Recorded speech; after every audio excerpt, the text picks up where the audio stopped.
Right, all.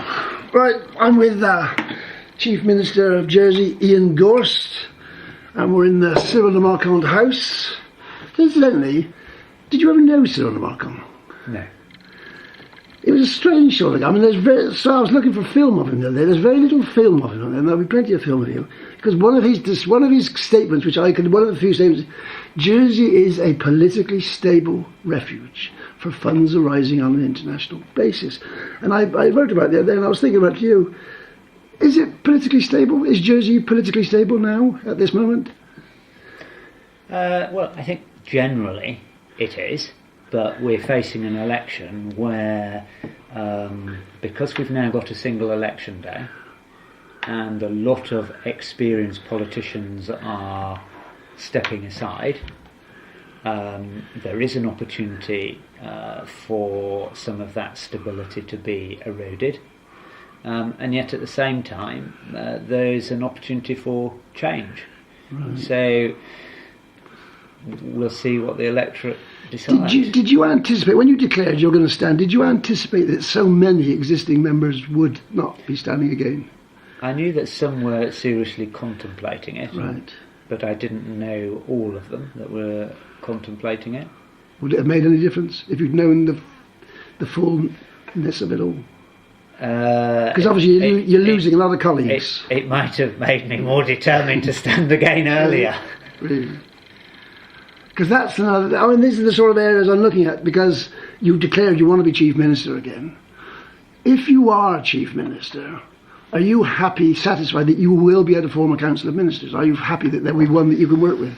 I've been clear about this, that I've never been one for titles or positions. I've always wanted to serve Jersey. 6 years ago I thought I could best do that through being Chief Minister, and again 3.5 years ago. If the Assembly want me to serve in this role again, then it will be for them to make that decision. If they don't, then I think there are other roles where I could serve Jersey. So really it's a matter for the Assembly, and I know that the electorate, some of them have contacted me, they feel in two minds about it. Some of them would like me to continue as a States member, but they don't want me to continue as Chief Minister. Is that politically, I mean, obviously in the UK, for example, Prime Ministers, sometimes they stay, but they don't generally stay in the cabinet, so to speak, do they? Would you be happy to stay, say, serving for somebody else as a chief minister? In other words, a minister or somebody else? Is there anybody? I mean, because there are some likely contenders. I would have to think who it was that the Assembly wanted to be chief minister. Right. But one of the things I've learnt in this job is you've got to put personalities aside, and you've got people vote against you.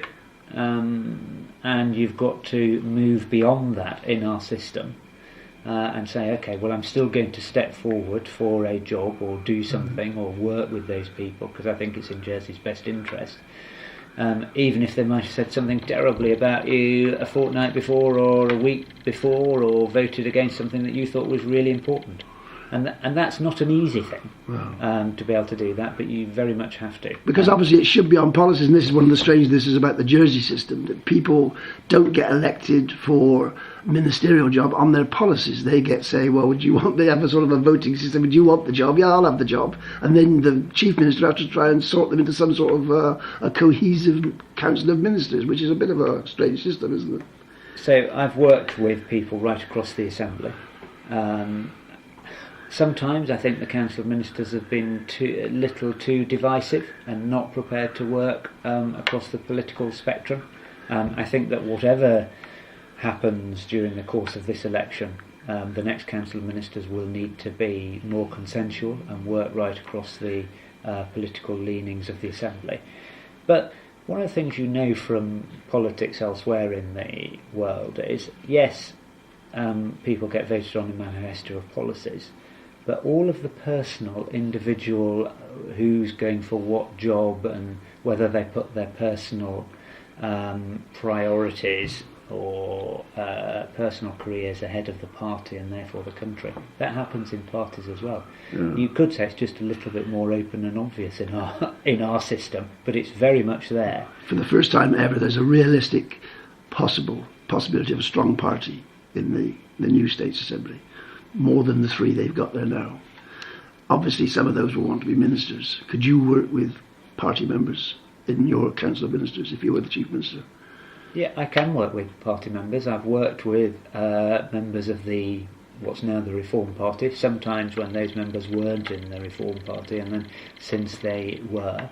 And if you look at some of the achievements of the last Assembly about living wages, about raising minimum wages, that's when we've worked right across the Assembly, when we've moved away from the political divide and we've found common ground and consensus, and the Assembly has then approved those, what I think are important changes.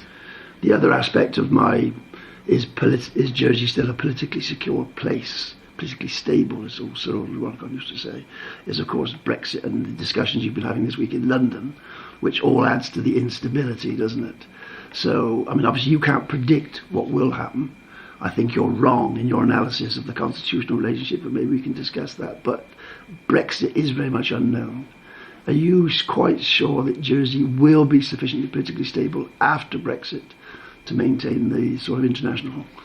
Well, when we're talking about Brexit and political stability, we're talking about really our relationship with Europe and our relationship with the UK.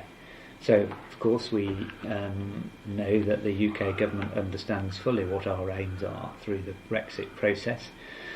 So, political stability, economic stability in these great big changes that we're seeing across Europe now are really important. So from a business and financial services centre, we remain stable because we're already third countries into the EU. We already have to show that we can comply with EU directives where they're relevant to what we're doing, and that's not just about financial services, it's about data protection, it's about security and all of those sorts of things.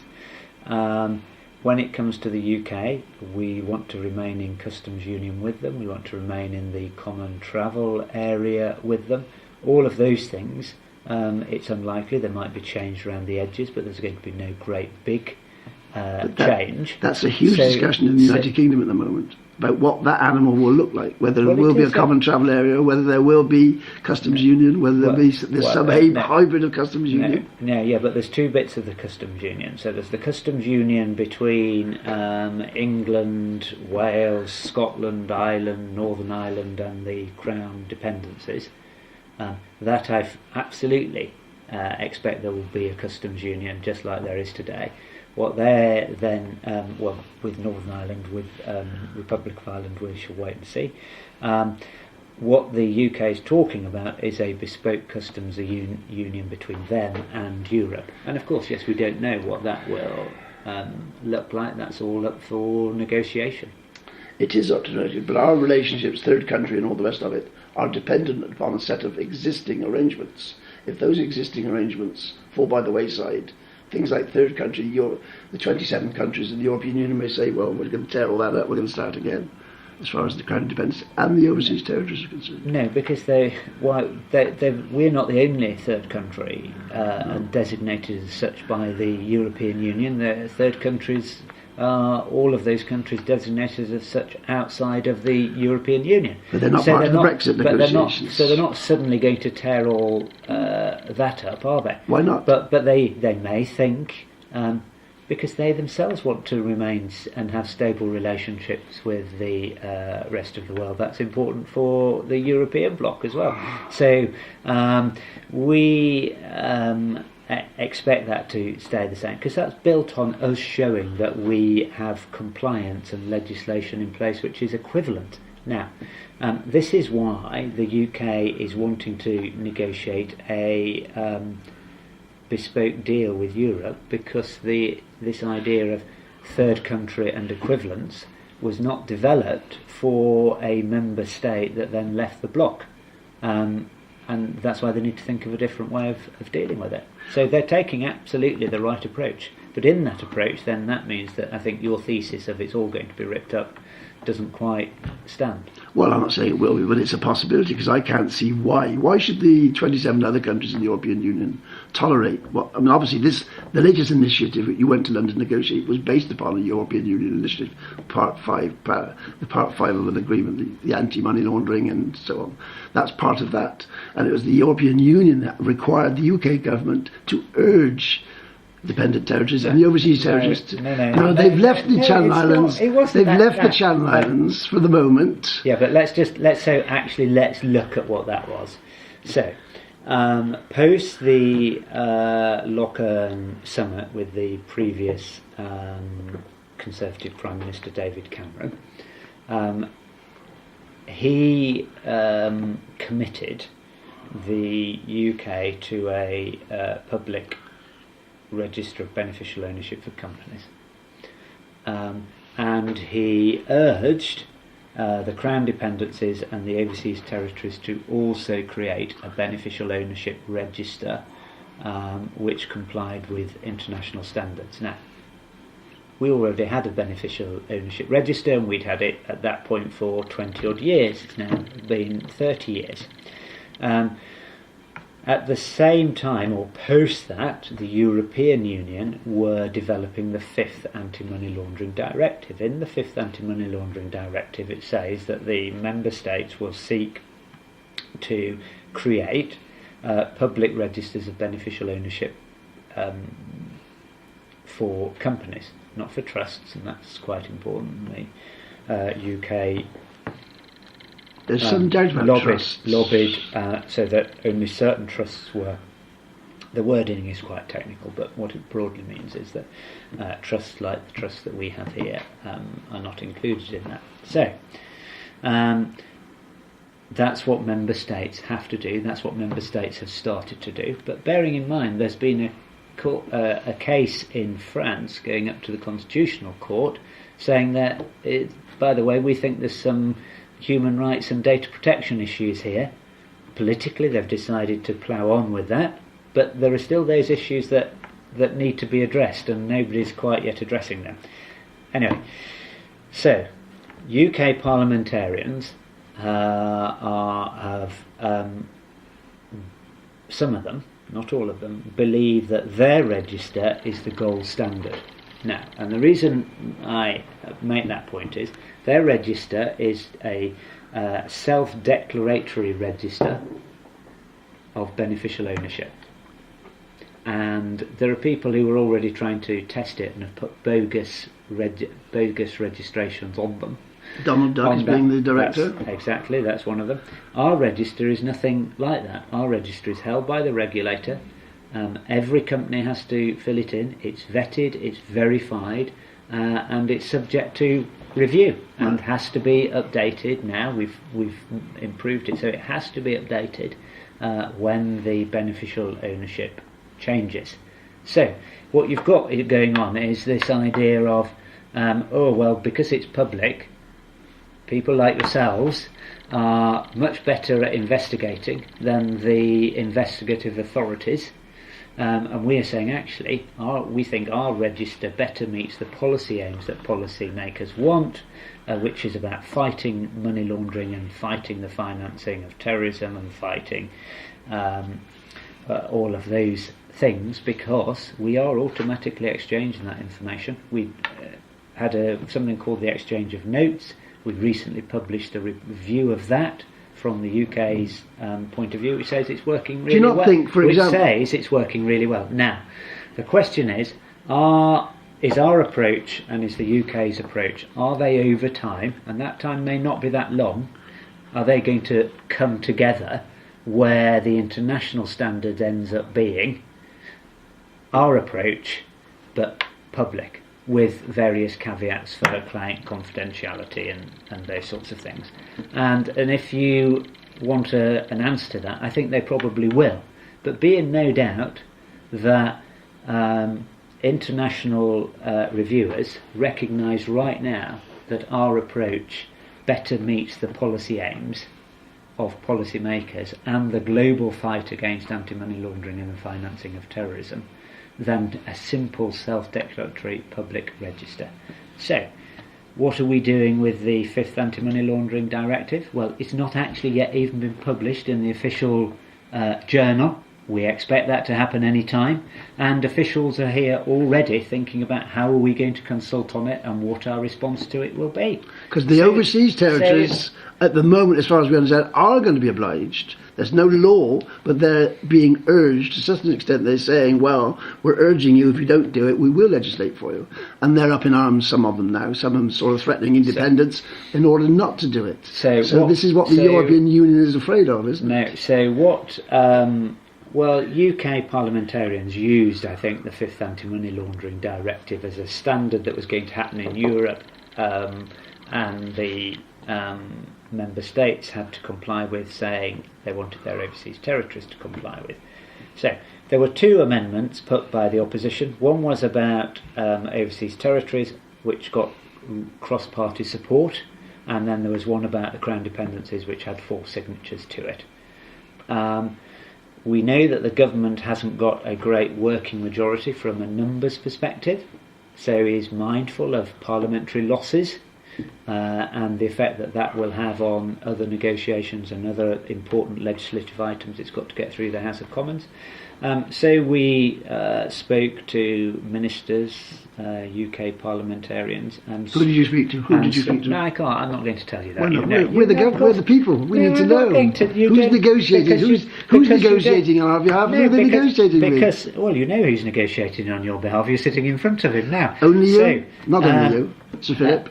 Sir Philip came. Anybody else? Sir Philip came. Yeah, hopefully you've seen a tweet that I did last night. Okay, you didn't do that. Right. So Senator Balash came with me on Sunday afternoon and supported me in some of the meetings I was in on Monday. Senator Ozef phoned and met all his UK parliamentary contacts over the last few days as well. Deputy Le Fondre, who is the Jersey member of the British Irish Parliamentary Association, wrote to his contacts in that organisation. And officials, both in the London office, officials here, met with and spoke to their counterparts right across government, from number 10 right through various departments. I spoke with the premiers and chief ministers of some of the other overseas territories. Were they there? No, the other chief ministers of Guernsey and the Isle of Man were there for some of the day on Monday, and we had joint meetings as well. Did any of them consult with their public before they went off to discuss? I mean, this is one of the elements which I find rather perplexing. Well, you know that government to government, this for ministers is live or die. When you're on the international stage, when you're negotiating with other governments, particularly if it's an agreement, and you bring it back, it has to be ratified with your parliament. If it's not ratified, I mean, that is the greatest. So the deal that you did will come back to the States? No. So, I'm just talking about agreements generally. So if you do sign an agreement with an international, with a country, and it comes back and ratified in your parliament, it's a overwhelming vote of no confidence if it's not approved by the parliament. So, but I didn't do a deal with anybody over the course of the last few days. I simply reiterated what our constitutional position has been for 800 years, and that, in my view, and the view of expert constitutional lawyers, the UK could not legislate by order in council to impose upon us public registers. Well, I would personally disagree with that. There are constitutional lawyers who would disagree with you on that. Well, just a minute. Let's explore that a little bit further. And if that order in council had been issued, I would not have registered it in the Royal Court, and I would not have taken it to the States for approval. Right. Well, would it have been for you to register it in the Royal Court, or would it be the judges to register it in the Royal Court? They get an order in council. Well, it would have depended quite which method was used. Indeed. So there is a Article 31 method, which means it needs to come back to the States. If that was the method that the Crown had used, I wouldn't have done that. And if it was the method that requires registration directly in the Royal Court, I would have and law officers had sought to have it registered, I would have sought to join that case and made the case for why it because this discussion has been going on for centuries. Why it shouldn't have been registered. This discussion has been going on for centuries, principally around the anti-smuggling laws, 18th century and earlier, and it's the UK government, British government as was, has always maintained the position. If necessary, we can legislate for you. Generally speaking, they don't. Well, sometimes they do. They maintain the very narrow constitutional point, which is they could legislate for us in the extreme circumstances around good governance. And or if the extreme circumstances, the European Union is insisting they do it. No, that's not an extreme circumstance of good governance. Any constitutional lawyer could say just because the European Union has decided something, a non-member of the European Union, which we are a non-member, should have to implement it. We implement European directives because we have a good neighbourly policy. Indeed. Where it's in our interest. I mean, you may well be caught up in a situation which you don't want, but the British government is trying to negotiate a favourable deal with Europe. And Europe may well say, unless you do this... There's a difference between constitutional fact and law and politics, and we've got to be careful about that.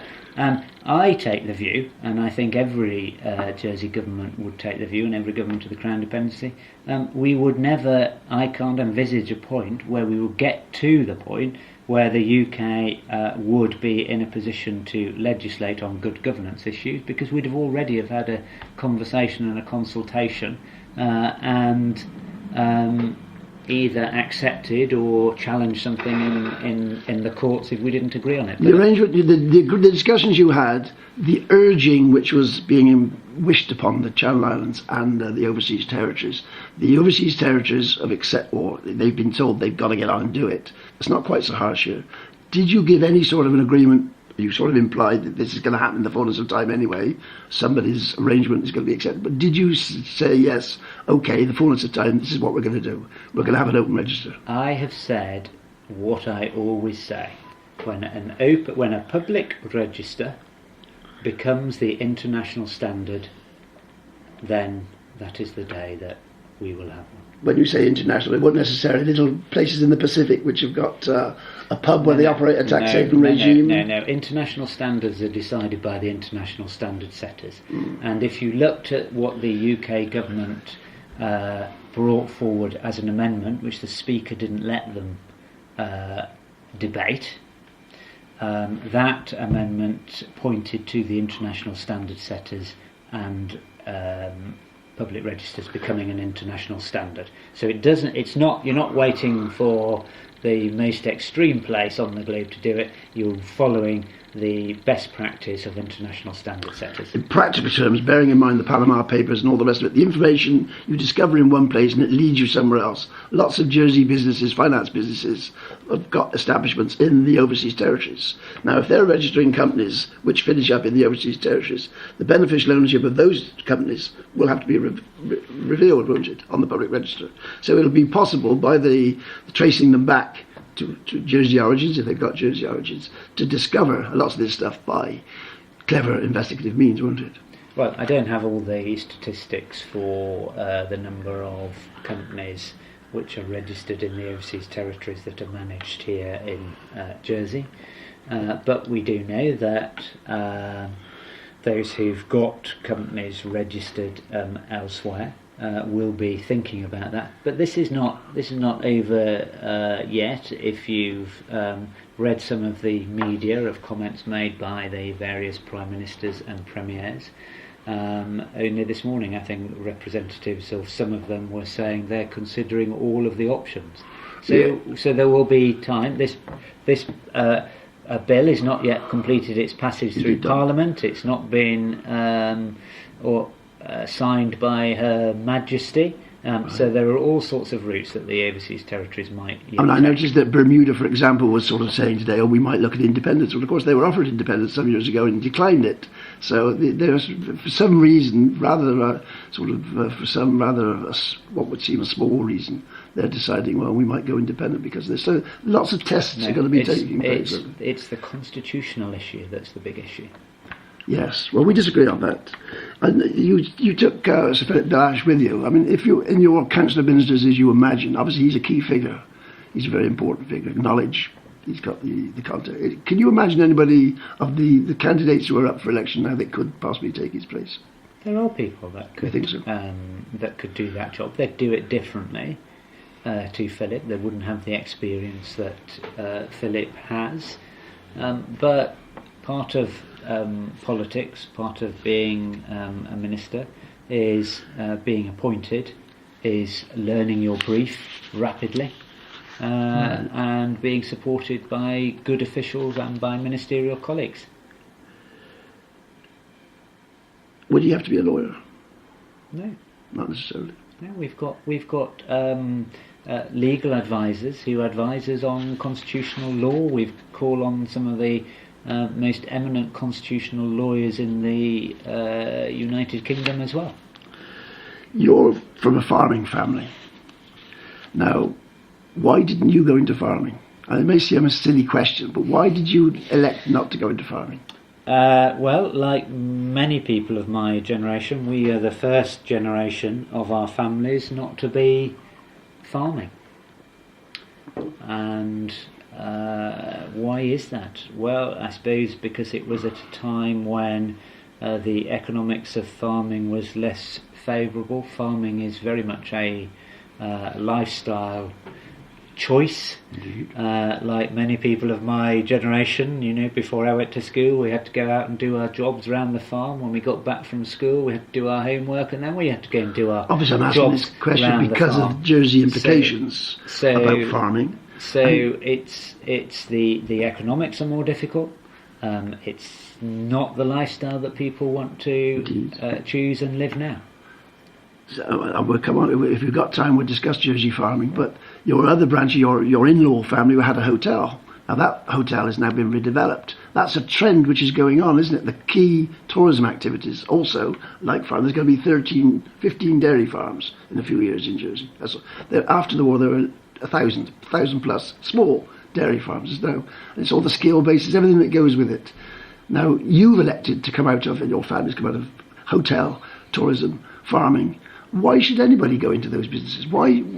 The idea, you talk about diversification and so on, or that's the theme, people don't want these other alternatives. They want to be in finance, don't they? This is where the key is. Whether they want to, they're obliged to be in, aren't they? Well, I didn't think they're obliged to be. I'm a great believer in people following their dreams. Right. And we need to make sure that, as much as it's reliant upon us here, they can do that here. I mean, farming has changed from even when I was young, but you need bigger and bigger herds to make it economic. But, farmers in Jersey who are producing Jersey milk, their milk is being turned into all sorts of byproducts and being sold around the globe. I mean, that industry in itself is quite entrepreneurial and innovative. Indeed it is. Tourism is perhaps a little more difficult.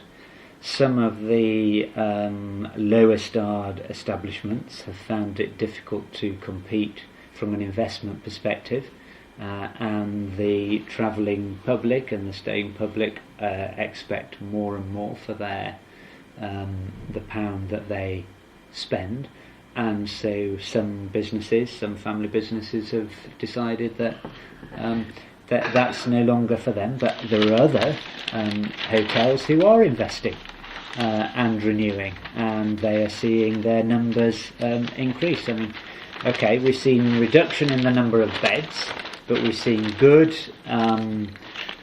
links continuing, and we've seen some time over last summer and even over this winter where all of the beds are full and it's difficult to get. Now that market is then going to drive others to reinvest in their hotels when perhaps they might have thought they weren't going to. I've been in Jersey since the 1960s, and they've been talking about trying to extend the season early and late all the time I've been here. Yeah. They've never succeeded. It becomes more problematical because the transport links are so bad. So it's not just down to the hotels. When we compare ourselves, 100,000 people to 100,000 people elsewhere, the transport links are not, to use your phrase, so bad. But we need to keep working at them. We can't take it for granted. But again, you take the tourism industry, the hotelier industry, and the problems that one has with employing staff. The world is a changed place, rightly, but it can make it more difficult for business owners. On the farming be issue, mindful of that. There was a reference there the other day, farm workers' death, the farm workers' death. Now, this is something we've been raising with you for your 2 elections ago, and you promised to do something about farm workers' accommodation. Obviously, there's a death there. There have been major fires. There have been all sorts of disasters. The problem is not resolved, is it? Is there some? I know there are. It's not resolved. There's been improvements in a lot of farm worker accommodation. We've brought in a new law about standards as well. But I committed, and now that the inquest is, I think, complete or due to be shortly completed, and they're sending a report to me, then we will take action to change any necessary laws to continue that improvement process. It wouldn't be a great undertaking to inspect every farm workers' accommodation unit in the island, but it wouldn't be difficult, would it, to do that? No, and we've got the health unit now at the environmental department, and they're doing a lot more of that work. There's an anti-Anglicisation lobby in the States and outside the States. Does that bother you if you're going to be Chief Minister? Because obviously there's one pretender to the throne. He's not, he's very anti-English. He doesn't like, for example, the idea that you have the separation of powers, the bailiff, for example. Now, he sees that as an English move. I don't know how he relates it to being English. It's because you're an Englishman, I'm an Englishman. Does that affect you? Does you find that rather intimidating, insulting? Well, how do you respond to that? I just take it as everyday politics. Yeah. I mean, the separation of powers is not an English thing. In fact, the changes in the English Parliament were considerably lagging many other parliaments around the globe, so I don't think we can say it's an English thing. It's about good governance. It's about showing that we can act responsibly and meet the highest international standards when it comes to governance, as we want to do in every area. All those things are correct, but it arises specifically because of the childcare inquiry. And that's one of the things they say there should be separation. And that's, if I was to say I'm a supporter of yours, it's because of specifically your undertaking to implement as far as possible the childcare inquiry report. Now that is, I can't see anybody else picking up that. It seems to be something that people don't want to grapple with. But that is part and parcel of it, isn't it? The separation of powers is part and parcel. That's the first thing, and that's going to happen this autumn. There's going to be a referendum on that. There will be a referendum question now coming from PPC to the states to vote on. It seems to me that islanders, they don't want us banging on about the childcare inquiry, because I think we acknowledge it's a difficult part of our history, but they do want us to get on and make the changes and get on and implement the recommendations. There are some recommendations which are more difficult than others, and some that particular one is that key as far as you're concerned? Well, I think the separation of powers is really important. Is it going to happen with this vote at the end of this year? I can't tell you it is. I think it's a process, and I think it's something that if it doesn't happen, we have to keep under consideration and keep revisiting. I think there are other things with our institution and our systems that the Commonwealth Parliamentary Association election observers are going to talk to us about. Different classes of states members and things like that, which we've found difficult to deal with in the past. But the childcare inquiry was really saying we need to change the culture of the organisation. We need to listen to children. We need to put the voice of children right at the heart of everything we do in our community. Last night at the Hastings we had a question, your favourite question, about qualification period. Were we going to get rid of the qualification period? And the inquiry and the Children's Commissioner have said to us that that qualification period is having, and you've said this for a long time, is having a detrimental effect on some families and some children's lives. But it's always been in the too difficult to do political box. Even to discuss about, never mind to do. Well, even to talk about it. I don't think I've been in an election where somebody's asked that question before, other than perhaps you, and that's probably not in the public domain. And so I think if we are, we need to grapple with these issues. There is no easy answer to that question, but it is detrimentally affecting some people in our community right now. Because obviously there are all sorts of issues appertaining to the care inquiry. Finding staff to implement it is one of the huge problems. Is it a small part of the? I mean, it's not part of the care inquiry, but an apology to the chief police and Senator Sivray. Is that anywhere near on your card of things to do? Is that a possibility? They were badly treated. What I don't want to do is to go back over that sort of. They became contentious and very political, and those issues in themselves have caused division. I really want to focus on moving forward and on improving children's services and delivering on the 8 recommendations of the inquiry. If you don't make the progress you want on that, is that an issue which you could possibly resign on? We're going to make the progress.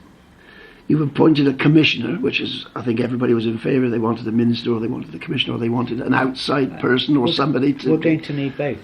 So we've now got the commissioner that's independent of the government service, that's going to act again as a voice speaking truth unto power. But I think in the new structure, once we've actually got there, and we won't be there directly after the election, we will now be able to have a Minister for Children. Right. There are a lot of commissioners being appointed at the moment. I mean, I noticed the referendum's a commissioner. There's a charity commissioner. Yeah. Now, these people have got they're all sort of a bit like quangos. They're autonomous. They make up their rules as they go along. The Children's Commissioner is going to set her own agenda. Yeah. Now, a lot of Financial Charity Commissioner, Law Commission, Overseas Aid have got a commissioner for standards. We had a decision the other day. There are lots of these, and they're not within public terms. They don't have any say in what they do. It's a sort of a minister without being a minister, isn't it? No, it's not. It's about governance, and it's trying to deal with this. It's trying to deal with this issue of conflict, which we don't always, which is difficult to manage in a small community. Well, it's difficult to manage anyway, actually. So the Children's Commissioner, I took the view that I wanted to appoint a Children's Commissioner before we had the legislation in place, so that they could help us frame the legislation. That the Children's Commissioner is now doing that. The Children's Commissioner will be independent of government. That's the whole purpose of the role. When you look at Children's Commissioners elsewhere in the world, they have to be independent. Otherwise, they'll come under pressure from the service to just say what the service wants, and we won't see the improvements. We won't see the improvements that are necessary. Now, the Charities Commission is again, the law has been agreed by, emanated from this office, the new charities law, which created a commissioner, and that commissioner will be taking on a enhanced function from. Currently, if you want to be a charity and recognised as a charity for taxation purposes, you just send a little one-pager into the taxes office, and they say, "Oh, yeah, that looks all right." My interpretation isn't quite so generous. So that is not suitable.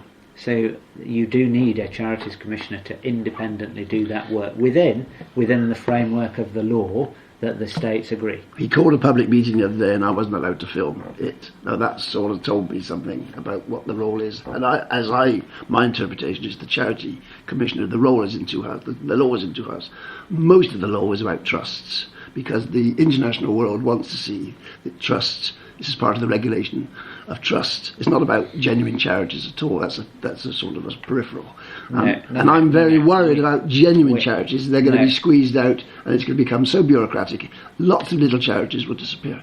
In order that the world will see we've got a properly run financial services trust business.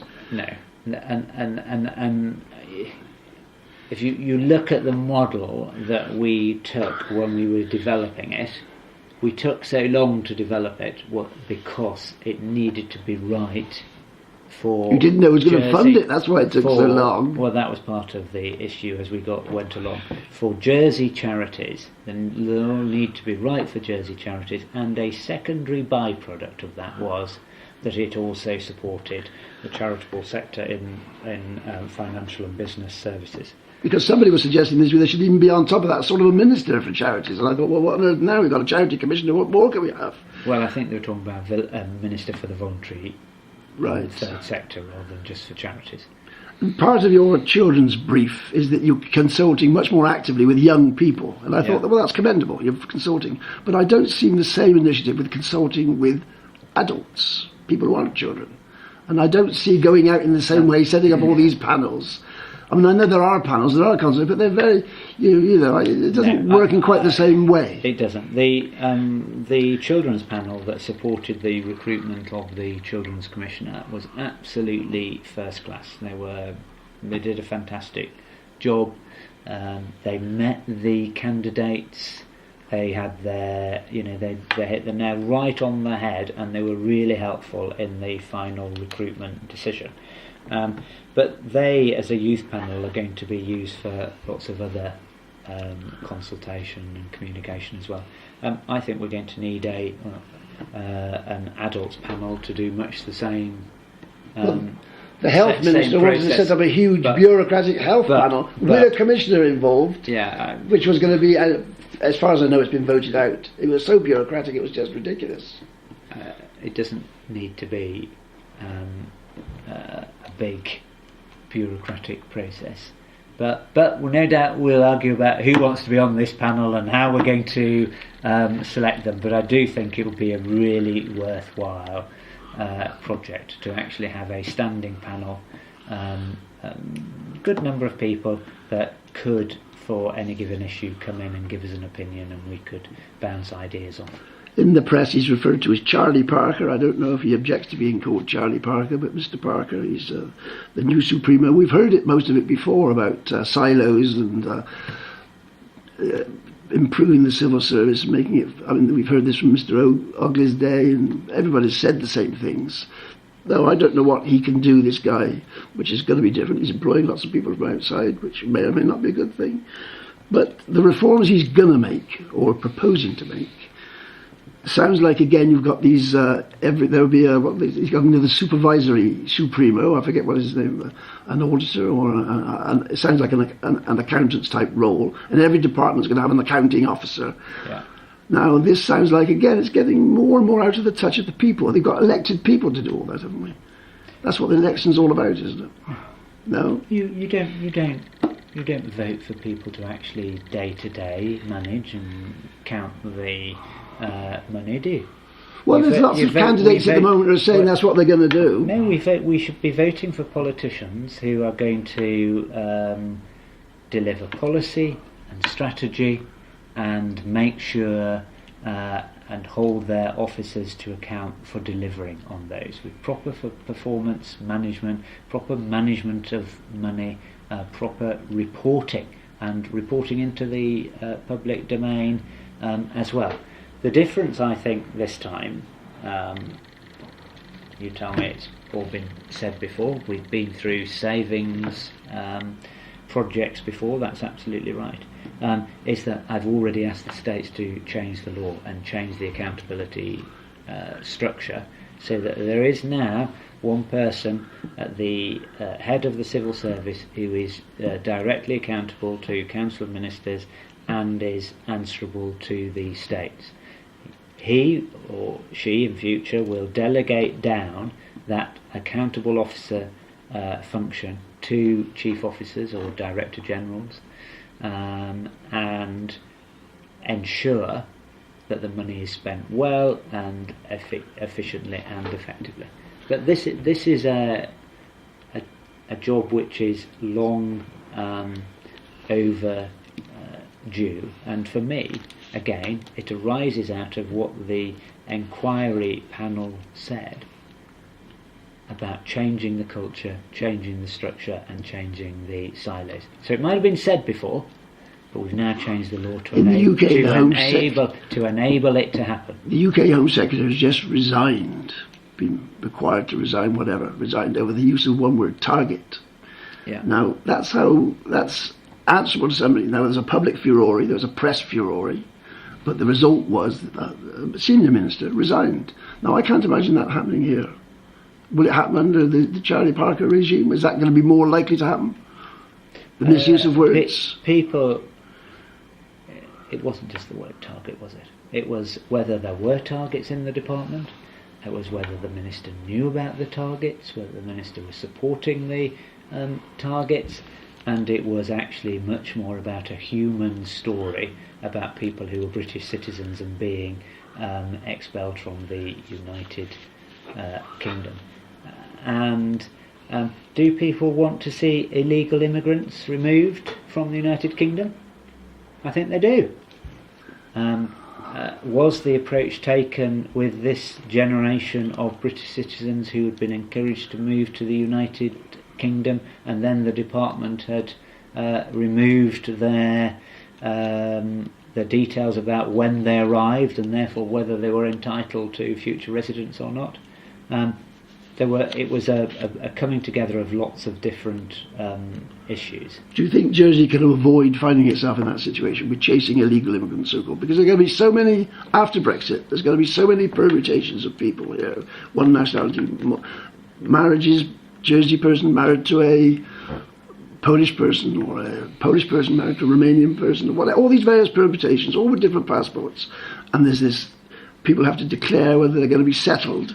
That's the plan at the moment under the European Brexit arrangements. These are going to be the permutations of possibility of people. Are they illegal or not? How is this bureaucracy here going to deal with all this? Do they have right to remain? Well, the first thing to say is I hope that everywhere's learned from what's become referred to as Windrush and recognise that you've got to treat people as human beings and work with them to support them if they need to provide proof for their 5 years continuous residence to get settled status. But it's also the implications of that. Can they send their children to school? Can they visit a doctor? Can they claim social security benefits? All those things relate to it, don't they? And if you're going to have, as is proposed, a 10-year work permit and a 4-year work permit, a 4-year work permit, so you don't get a 5-year work permit, so therefore you have to leave, and add on to that the English regulations about can you speak English or not, it becomes very complex, doesn't it? Yeah, there's no the 10-year work permit is as connected with it if there's a housing qualification change, but there's no current proposal to do that. But we've got to take those separate issues. So you've got the EU citizens with settled status after 5 years residency that can either be here in Jersey or in the UK or vice versa. And then you've got the local Jersey regulations about access to various benefits after 5 years. And there's a classic case going on. Not actually connected. A girl with triplets who's in the UK and her social security benefits here have been cut off because she's having to look after you would have seen the case. I mean, there was a famous case long before you came to Jersey, Maria Batista. She was a Portuguese girl on a work permit, got pregnant, had to be sent back to Madeira because she had no status. Now, I don't know who the man was. I don't know if he was a Jersey boy or what he was. But those sort of situations will arise, won't they? And you'll get people on 10 months work permits and they'll get pregnant or whatever. Yeah, and this is always the dilemma when government's involved in our everyday lives.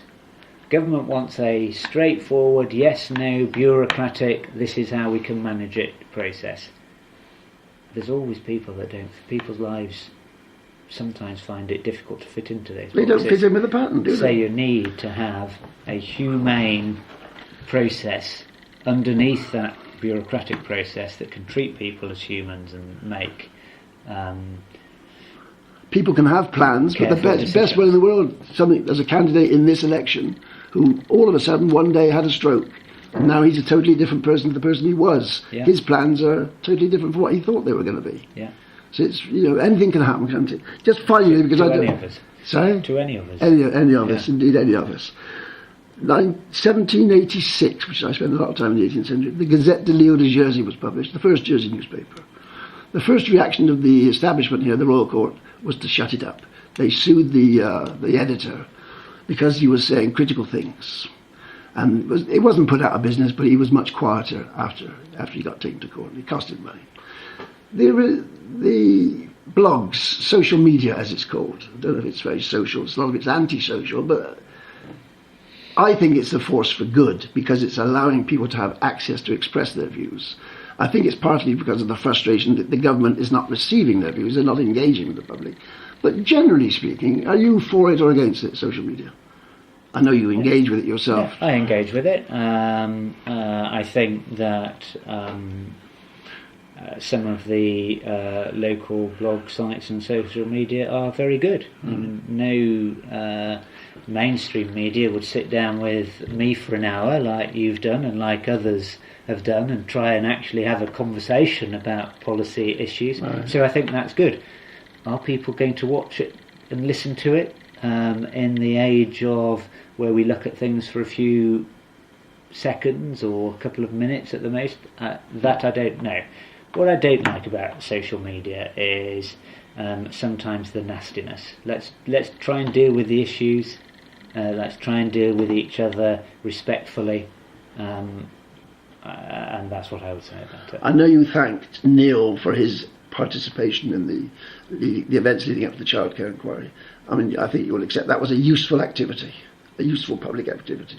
He may have said some funny things at times, but basically what he was doing was useful. Yeah, it absolutely was. I say today, I think that this is useful. It's useful from my perspective because you're asking me detailed questions. Good. Okay. I won't ask you any more. Thank you. Thank you very much indeed. Thanks for your time. Thank you.